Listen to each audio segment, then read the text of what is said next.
The relaxation of nuclear spins limits the study of their dynamics over long durations, historically constrained by T1 relaxation times. However, in 2004, the discovery of long-lived states of paired nuclear spins revealed that some states can exist with significantly longer lifetimes, leading to applications in spectroscopy, medical imaging, and quantum information processing. The study of long-lived states is not only appealing for its practical utility, but also critical for understanding the connections between spin dynamics, the symmetry of spin systems, and the relaxation mechanisms acting on them.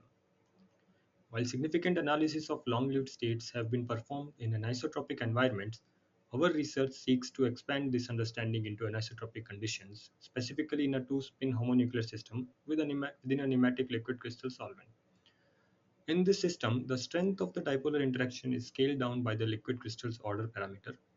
When the NMR Hamiltonian of the spins is expressed in a symmetry basis, it features an isolated two-state subspace. To control the evolution of the spin states within this subspace, we employ a CPMG train of pulses.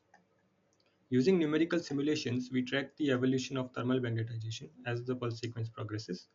By varying the storage time, we measure the singlet state's lifetime across different temperatures and phases, consistently finding that the singlet state outlasts T1. We further utilize this extended lifetime to investigate the diffusion of molecules. A compelling question that arises is whether the singlet state can endure a phase transition from the oriented to the isotropic phase of the liquid crystal. To address this, we employ a customized pulse sequence called stellar, which prepares a singlet state in the oriented phase and detects it in the isotropic phase.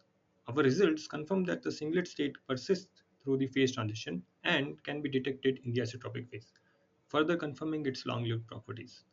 Thank you for your attention, and please feel free to reach out with any questions.